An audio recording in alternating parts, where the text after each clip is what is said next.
Alternators or AC generators play a major role in power plants. In today's video, we are going to see the working of alternators. To learn about alternators, continue watching. Hi, I am Benila and you are watching The Learning Curve. Let me start with a story. In the year 1819, a professor named Hans Christian Ørsted was doing some experiments with electricity. He accidentally placed a magnetic compass near a current carrying electric wire.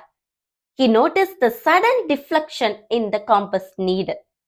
That's how he discovered that the electric current could create a magnetic field. After this, several scientists wanted to know if a magnetic field could create electricity. Two scientists, Joseph Henry and Michael Faraday, figured out that the magnetic field do induce or create electricity, but only under certain circumstances. I'll explain this clearly. Let's take a simple circuit with no source. Since there is no supply, the current flow in the circuit is zero. Now, if we bring a bar magnet near this circuit, the current flows through the circuit. However, if we stop moving the magnet, the current flow in the circuit becomes zero. The current flows through the circuit only when we move the magnet. What is actually happening here? In the stationary bar magnet, the total magnetic field lines crossing the conductor remains the same throughout. On the other hand, the total magnetic field lines crossing the conductor vary as the bar magnet moves. The total magnetic field crossing the conductor is called the magnetic flux. In our first case, the magnetic flux is constant.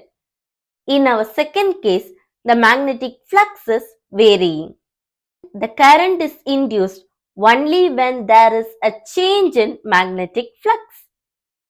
This is the basic principle behind alternators or AC generators. So, basically, we need two things to generate electricity: a conductor and a varying magnetic flux.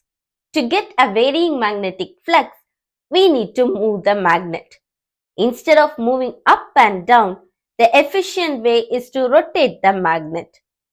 Alternators use an electromagnet instead of a permanent magnet. The electromagnet consists of a coil of wire wrapped around an iron core. The magnetic field is created when a current flows through the coil and it loses its magnetic properties when no current flows through it. The field of the electromagnet is similar to the field of a bar magnet. The coil has a north pole at one end and the south pole at the other. Now let's see a simple illustration of generating electricity. First, we need a conductor. This conductor is supported inside an iron core having slots on its inner periphery for housing the conductor. Then, we need a magnetic field. For that, we are going to use an electromagnet. This stationary iron core is called a stator, and this conductor is called the armature winding. This rotating electromagnet can be referred as rotor. This wire coil is called field winding. Generally, DC supply is obtained from a small DC shunt generator. This is called the DC excitation system. Since the DC generator is connected to the electromagnet, while the electromagnet rotates, the DC generator is also rotated. So to avoid this, we can use clip rings and brushes. As the electromagnet rotates, the magnetic field crosses the conductor and the voltage is induced. When the electromagnet is vertical, the magnetic lines do not cross the conductor, so no current flows through the conductor. As North Pole approaches 90 degrees, the current flow increases and reaches its peak value. And as the North Pole starts to move away, the current flow decreases and reaches zero. As the south pole reaches 90 degrees, the current flow increases and reaches its peak value in the opposite direction. As the south pole starts to move away, the current flow decreases in the opposite direction and reaches zero. Here, one cycle of current is produced for one full rotation of the rotor.